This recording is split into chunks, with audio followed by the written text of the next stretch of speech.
Hello students, चलिए start करते हैं chapter number 5 admission of partner के क्वेश्चन नंबर 68 के साथ। On 31st March 2019 the balance sheet of A and B who were sharing profit in the ratio 3:2 was as follows.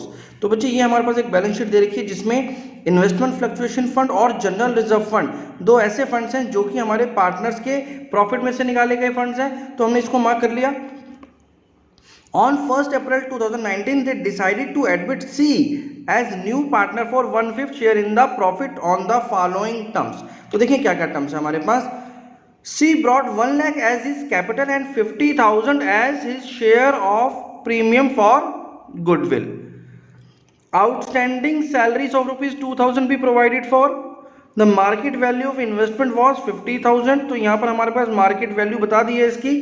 Debtors whose dues of rupees 18,000 were written off as bad debt paid rupees 12,000 in full settlement। चलिए, तो ये कुछ 3-4 हमारे पास छोटी छोटी सी adjustments आई हैं बेटा इस क्वेश्चन में। देखेंगे हम लोग इसको कैसे डील करने वाले हैं। हमें क्वेश्चन में रिवैल्यूएशन अकाउंट, पार्टनर्स का कैपिटल अकाउंट और बैलेंस शीट बनाने के लिए बोला है। तो चलिए स्टार्ट करते हैं बेटा इस क्वेश्चन के रिवैल्यूएशन अकाउंट के साथ। तो जल्दी से आप लोग भी रिवैल्यूएशन अकाउंट मेरे साथ साथ यहाँ पर बनाएंगे। तो चलिए बेटा यहाँ पर स्टार्ट करते हैं अपने रिवैल्यूएशन अकाउंट के साथ। अब देखिए यहाँ पर जो हमारे पास एडजस्टमेंट दे रखी है, इसमें पहली एडजस्टमेंट तो हमारे पास कैपिटल की और प्रीमियम फॉर गुडविल की, तो ये हमारे रिवैल्यूएशन से रिलेटेड नहीं है। सेकंड एडजस्टमेंट में अगर देखेंगे तो आउटस्टैंडिंग सैलरी अब हमारे पास आ रही है 2,000 रुपए की, तो हमें ये एक एडिशनल लाइबिलिटी को बनाना पड़ेगा। इसका मतलब यहाँ पर हमारा लॉस है तो इसको रिवैल्यूएशन अकाउंट में डेबिट करना पड़ेगा।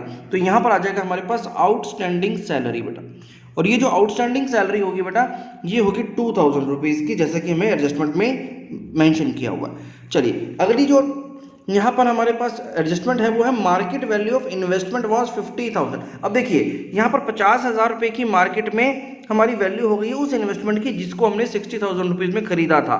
तो अब इस 10,000 रुपीज़ का जो लॉस दिखाया जा रहा है यहाँ पर, यानी 60,000 रुपये की इन्वेस्टमेंट जो हमारी 50,000 रुपये की हो गई है, इसके लिए तो हमारे पास ऑलरेडी इन्वेस्टमेंट फ्लक्चुएशन फंड है बेटा। तो क्योंकि यहाँ पर हमारे पास ऑलरेडी इन्वेस्टमेंट फ्लक्चुएशन फंड है तो ये हमारा लॉस नहीं कंसिडर होगा, ये लॉस हमारा यहीं से कवर हो जाएगा।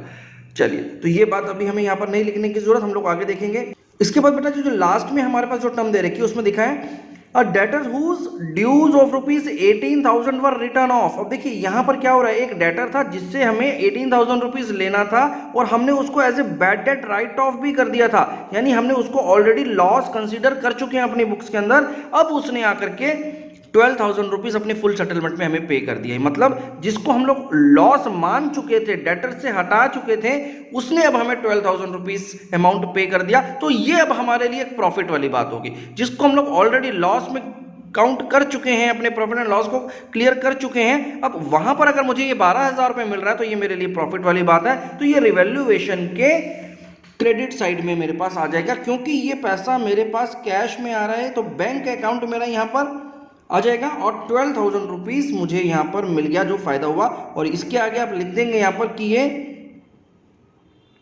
जो बैड डेट है वो रिकवर हुआ है, तो बैड डेट रिकवर्ड। चलिए बेटा, तो ये हो गया हमारा लास्ट एडजस्टमेंट भी। अब रिवैल्यूएशन अकाउंट में बेटा बस यही 2 पॉइंट बताए हुए हैं हमारे क्वेश्चन के अंदर, तो बस अब हम इसको यहाँ पर क्लोज कर सकते हैं। तो चलिए यहाँ पर इसका जो टोटल आ गया वो आ गया 12,000 रुपीज़, ये 12,000 है बेटा, तो 12,000 रुपीज़। और इसको जब मैं यहाँ पर क्लोज करूँगा बच्चे तो ये जो मेरे पास बैलेंस आ गया वो आ गया 10,000 रुपीज़ का। तो इसका मतलब मेरे पास यहाँ पर क्या आ गया, रिवैल्यूएशन का प्रॉफिट आ गया बेटा। और इस रिवैल्यूएशन के प्रॉफिट को मुझे अपने पार्टनर्स ए और बी में डिस्ट्रीब्यूट कर देना इनके रेशो में। तो जो भी इनका रेशो हमारे पास क्वेश्चन में मेंशन है यहाँ पर देखेंगे तो 3:2 है बेटा। तो बस 3:2 में अब 10,000 रुपीज़ को जब मैं डिस्ट्रीब्यूट करूंगा तो 6,000 रुपीज़ का अमाउंट ए को और 4,000 रुपीज़ का अमाउंट बी के अकाउंट में चला जाएगा। तो ये तो हो गया बच्चे हमारे पास रिवैल्यूएशन अकाउंट। नेक्स्ट है हमारे पास कैपिटल अकाउंट। तो चलिए कैपिटल अकाउंट का फॉर्मेट जल्दी से ड्रॉ कर लेते हैं।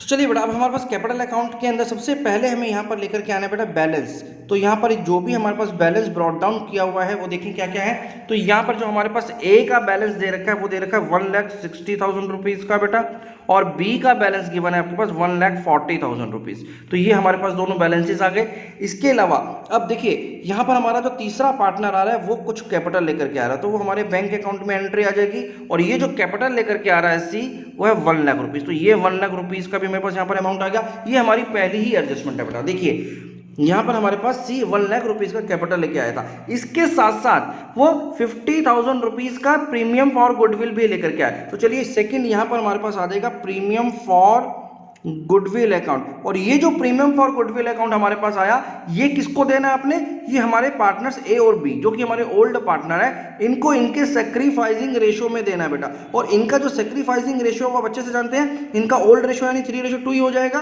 तो अगर मैं इस 50,000 रुपीज़ के अमाउंट को इनके ओल्ड प्रॉफिट शेयरिंग रेशियो में बांटूंगा बेटा, तो 30,000 रुपीज़ का अमाउंट ए को और 20,000 रुपीज़ का अमाउंट बी के हाथ में आ जाएगा। तो चलिए, तो ये भी हो गया हमारा। सबसे पहले हम लोगों ने ये दोनों चीज़ों को कंसीडर कर लिया। आगे लिखा है बेटा ये आउटस्टैंडिंग सैलरी की बात, जो कि हम लोग ऑलरेडी कंसीडर कर चुके हैं अपने रिवैल्यूएशन अकाउंट में। अब इन्वेस्टमेंट की बात समझते हैं, फिर से एक बार इन्वेस्टमेंट की बात समझ लेते हैं, क्योंकि यहाँ पर जो आपको 10,000 रुपये का लॉस हुआ है बेटा, उस लॉस को तो आपने यहाँ से इन्वेस्टमेंट फ्लक्चुएशन फंड से कवर कर लिया, लेकिन उसके बावजूद भी क्योंकि लॉस तो आपका 10,000 रुपीज़ का है और इन्वेस्टमेंट फ्लक्चुएशन फंड में हमारे पास कितने पैसे हैं, 12,000 रुपये, तो तब भी मैं इस लॉस को भी अगर यहाँ से कवर कर लेता हूँ, मैं इसमें से अगर वो लॉस वाला पैसा भी निकाल दूँ तो भी मेरे पास 2,000 रुपीज़ बच गया। तो इस 2,000 रुपीज़ का मुझे क्या करना है, इस 2,000 रुपीज़ को मुझे अपने पार्टनर्स में डिस्ट्रीब्यूट करना है इनके ओल्ड रेशियो में बेटा। तो बस ये भी हमारा डिस्ट्रीब्यूट हो जाएगा। तो यहाँ पर अब आ जाएगा हमारे पास इन्वेस्टमेंट फ्लक्चुएशन रिजर्व फंड में से, अब इस अकाउंट में से जो 2,000 रुपीज़ बचे थे वो हमें इसको यहाँ पर बांटने हैं, यानी इनके जो प्रॉफिट शेयरिंग रेशियो में अगर मैं बांटूंगा तो 1,200 रुपये और 800 रुपये, तो 1,200 और 800 रुपीज़ इनके 3:2 में बट गए बेटा यहाँ पर 2,000 रुपीज़, और ये इन्वेस्टमेंट फ्लक्चुएशन रिजर्व फंड का भी काम खत्म हो गया बेटा। चलिए, अब इसके बाद अगर आप देखेंगे तो यहाँ पर हमारे पास कैपिटल अकाउंट से रिलेटेड कोई बात नहीं बोली गई है, ये तो हम लोगों ने रिवैल्यूएशन में ऑलरेडी ले लिया है। तो चलिए ये काम भी खत्म हो चुका है। अब क्योंकि हमारी एडजस्टमेंट में तो और कुछ नहीं है, तो अब यहाँ पर आते हैं बेटा। अब यहाँ पर अगर आप देखेंगे तो इन्वेस्टमेंट फ्लक्चुएशन फंड हम लोग को कंसीडर कर चुके हैं। अब रह गया हमारा जनरल रिजर्व फंड। तो जनरल रिजर्व फंड में हमारे पास 25,000 रुपीज़ पड़ा हुआ है, जो कि अब पार्टनर्स में डिस्ट्रीब्यूट हो जाएगा। तो यहाँ पर आ जाएगा हमारे पास जनरल रिजर्व अकाउंट, और इस जनरल रिजर्व को जब मैं डिस्ट्रीब्यूट करूंगा बेटा तो 15,000 रुपीज़ का अमाउंट ए को और 10,000 रुपीज़ का अमाउंट बी के अकाउंट में मुझे क्रेडिट करना पड़ेगा, तभी मेरा ये 25,000 रुपीज़ यहाँ से खत्म होगा। तो चलिए, अब आपने कैपिटल अकाउंट के 3 स्टेप्स में से 2 स्टेप्स कर लिए हैं बेटा। पहला स्टेप तो आपने सारी एडजस्टमेंट्स देख ली, दूसरा आपने बैलेंस शीट से रिलेटेड जितने भी अनडिस्ट्रीब्यूटेड प्रॉफिट लॉसेस और रिजर्व से वो लेकर के आ गए। तीसरा काम होता है हमारा रिवैल्यूएशन अकाउंट का प्रॉफिट या लॉस। तो यहाँ पर रिवैल्यूएशन अकाउंट का जो हमारे पास प्रॉफिट आया हुआ है बेटा, वो मैं यहाँ पर लेके आ जाऊँगा। तो ये आ जाएगा मेरे पास रिवैल्यूएशन अकाउंट, और जिसमें ए को मिल रहा है बेटा 6,000 रुपीज़ का अमाउंट और बी को मिल रहा है 4,000 रुपीज़ का अमाउंट। तो यहाँ पर हमारे पास ये कैपिटल अकाउंट की सारी इन्फॉर्मेशन हमने यहाँ पर फिल कर दिया बेटा। बस इसके अलावा अब हमारे पास और कुछ भी गिवन नहीं है, अब हम इसको इजीली क्लोज कर सकते हैं। तो चलिए इसको यहाँ पर क्लोज कर देते हैं। तो अब यहाँ पर बेटा ए का सबसे पहले टोटल कर लेते हैं। तो ए का जो मैं टोटल कर रहा हूँ तो इसका अमाउंट आ रहा है बेटा 212,200। चलिए 212,200। बी का अमाउंट आ गया बेटा 174,800, और ये हो गया 1 लाख। चलिए, तो एक तो ये हो गया हमारे पास। अब क्योंकि यहाँ पर डेबिट साइड में तो कुछ है ही नहीं बेटा, क्योंकि यहाँ पर अब डेबिट साइड में कुछ नहीं है, तो ये जो हमारा टोटल आया बेटा उस टोटल को ही हम लोग अपना क्लोजिंग बैलेंस लिख देंगे यहाँ पर। तो यहाँ पर आ गया हमारे पास बैलेंस शीट जिसमें 212,200, 174,800 और 1 लाख, ये हमारा क्लोजिंग बैलेंस हो गया हमारे कैपिटल अकाउंट का। तो चलिए यहाँ तक हम लोगों ने ये समझ लिया बेटा, कैपिटल अकाउंट हमारा फाइनल हो चुका है। लास्ट अब हमें जो यहाँ पर काम करना है वो काम करना है बैलेंस शीट के ऊपर। तो चलिए बैलेंस शीट बना लेते हैं जल्दी से। तो चलिए बेटा यहाँ पर हम लोग बैलेंस शीट को सबसे पहले अपडेट करना शुरू करते हैं। अब देखिए यहाँ पर हम लोग तीन स्टेप्स में भी बैलेंस शीट को भी करते हैं। आपको बस ये स्टेप्स याद रखने हैं बेटा, अगर आप ये स्टेप्स भूल जाएंगे तो आपका क्वेश्चन कहीं ना कहीं कुछ ना कुछ मिस कर देंगे आप। तो तीन स्टेप्स कौन कौन से होते हैं बैलेंस शीट के? सबसे पहले आपको एडजस्टमेंट्स में से चीज़ों को देखना होगा। दूसरा, आपको जितने भी कैपिटल अकाउंट्स में से जो इन्फॉर्मेशन मिल रही है यानी कैपिटल के बैलेंसेस मिल रहे हैं वो लेकर के आना पड़ेगा। तीसरा, आपकी ओल्ड बैलेंस शीट में जो जो चीज़ें बच गई आपको उसको लेकर के आना। तो चलिए सबसे पहले एडजस्टमेंट्स की चीज़ों को देख लेते हैं। तो एडजस्टमेंट में हमारे पास यहाँ पर एक तो 1 लाख रुपए का कैपिटल आया था और 50,000 रुपीज़ का प्रीमियम फॉर गुडविल आया था, और ये दोनों के दोनों हमें कहाँ पर रिसीव हुए होंगे बेटा? ये हमारे बैंक अकाउंट में आए होंगे। तो सीधा सीधा हमारे पास यहाँ पर आ गया कैश एट बैंक, और इस कैश एट बैंक का जो ओपनिंग बैलेंस हमारे पास पहले से है वो है 20,000 रुपीज़ का। ये 20,000 रुपीज़ मेरे पास ऑलरेडी है बेटा। अब इसमें मुझे क्या मिल गया? 1 लाख रुपए कैपिटल का और 50,000 रुपये प्रीमियम फॉर गुडविल का, यानी 1,50,000 रुपीज मेरे पास अभी और आया बेटा इसके नाम पर। तो चलिए ये हम लोगों ने यहाँ पर पहले मेंशन कर दिया। हमेशा याद रखना बेटा, कैश एट बैंक को सबसे लास्ट में आप टोटल कर करके फाइनल करेंगे। अभी हम लोग बस लिखते चले जाएंगे क्या क्या चीजें आ रही हैं, अगर कुछ नहीं आएगा तो बाद में इसको टोटल करके यहाँ पर लिख देंगे। चलो आगे देखते हैं। आउटस्टैंडिंग सैलरी थी बेटा हमारे पास 2,000 रुपीज़ की, तो ये भी हमारी एक लाइबिलिटी बन रही है। तो ये हमारे पास आउटस्टैंडिंग सैलरी के नाम पर यहाँ पर आ जाएगा। तो आउटस्टैंडिंग सैलरी, तो आउटस्टैंडिंग सैलरी थी हमारी 2,000 रुपीज़, तो ये हमारी एक नई लाइबिलिटी बन करके आ गई इस एडजस्टमेंट में। आगे है market value of investment was 50,000। अब क्योंकि इन्वेस्टमेंट की वैल्यू 60 से 50 हो गई है तो अब मुझे यहाँ पर इन्वेस्टमेंट को मेंशन करना पड़ेगा। तो चलिए यहाँ पर लिख देते हैं इन्वेस्टमेंट जो होगी अब मेरी वो 50,000 रुपीज़ की रह गई बेटा। तो ये भी हमने यहाँ पर अपडेट कर दिया। इसके अलावा अब हमारे पास ये डेटर्स की बात बोली गई है। यहाँ पर हमें बोला गया कि 12,000 रुपीज़ का जो अमाउंट है वो हमें मिल गया बेटा, क्योंकि यहाँ पर 12,000 रुपीज़ का अमाउंट आपको मिल रहा है। और ये अमाउंट कैसे मिल रहा है? ये अमाउंट आपके कैश या बैंक के रूप में मिल रहा है। तो ये 12,000 रुपीज़ भी मेरा इस कैश में ऐड हो जाएगा बेटा। चलिए बस यहाँ तक हमने सारी एडजस्टमेंट्स को देख लिया बेटा। सारी एडजस्टमेंट्स हो चुकी हैं, तो इसका मतलब अब कैश में और कुछ नहीं डलना। अब यहाँ पर हम लोग इसको एंड कर सकते हैं, क्योंकि कैपिटल अकाउंट में ऐसा कुछ भी नहीं था जहाँ पर कैश लेना या देने की बात हो रही हो। तो चलिए अब इसको अगर मैं टोटल करूँगा यहाँ पर कैश को, तो मेरे पास ये जो कैश आ गया 1,82,000 रुपीज़। तो 1,82,000 रुपीज़ का मेरे पास अब कैश है, यानी बैंक अकाउंट में मेरा बैलेंस है ये 1,18,000 रुपीज़ का, 82,000 रुपीज़, 1,82,000 रुपीज़ का। अब ये तो हो गया मेरा फर्स्ट स्टेप। सेकंड स्टेप में आपको क्या करना है? सेकंड स्टेप में आपको कैपिटल अकाउंट को अपडेट करना है, कैपिटल अकाउंट से इंफॉर्मेशन को अपडेट करना। तो चलिए कैपिटल अकाउंट को नजर मार लेते हैं जल्दी से। अब यहाँ पर कैपिटल अकाउंट में जो मेरे पास बैलेंसेस दे रखे हैं बेटा, मुझे इन बैलेंसेस को यहाँ पर लेकर के आना है। तो चलिए मैं लेकर के आ जाता हूँ इन बैलेंसेस को पहले। तो यहाँ पर मेरे पास कैपिटल अकाउंट्स में 3 पार्टनर्स हैं, जिसमें ए, बी और सी, और तीनों का हम लोग अभी क्लोजिंग बैलेंस निकाल चुके हैं बेटा। तो बस आपको यही क्लोजिंग बैलेंस है जो कि आपको यहाँ पर मेंशन कर देना है बैलेंस शीट के अंदर।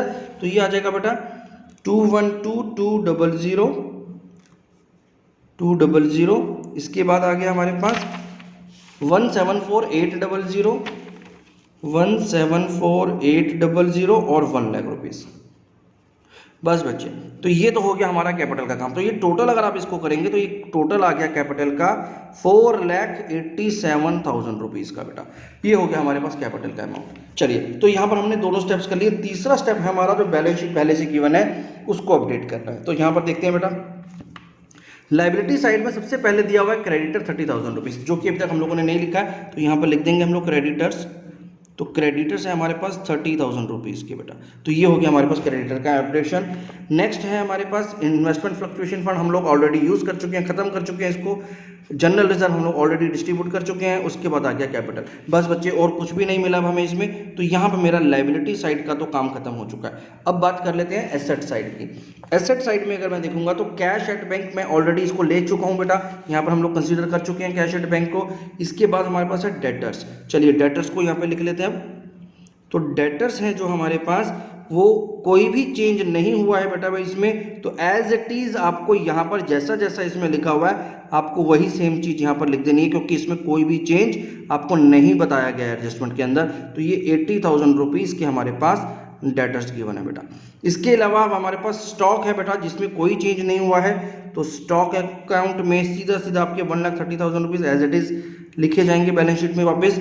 इन्वेस्टमेंट हम लोग ऑलरेडी कंसीडर कर चुके हैं क्योंकि इसमें एडजस्टमेंट था। और लास्ट में है बेटा आपके पास एक फर्नीचर। तो चलिए फर्नीचर अकाउंट को भी यहाँ पर मेंशन कर देते हैं, जिसमें 77,000 रुपीज़ की वैल्यू गिवन है बेटा। बस बच्चे हो गया, यहाँ पर बैलेंस शीट का काम भी खत्म हो चुका है आपका। अब आपको इसको सिर्फ टोटल करना बाकी बचा है, तो जल्दी से इसका टोटल कर लेते हैं यहाँ पर। तो ये हमारे पास आ गया बेटा 5,19,000 रुपीज़। इसी तरह से जब यहाँ का आप टोटल करेंगे तो ये भी आ जाएगा आपके पास 5,19,000 रुपीज़ का अमाउंट। बस बच्चे खत्म हो गया ये हमारा काम। तो ये था बच्चे हमारे पास क्वेश्चन नंबर 68 का सॉल्यूशन। नेक्स्ट क्वेश्चन को हम लोग नेक्स्ट वीडियो में देखेंगे बच्चे। Thank you very much.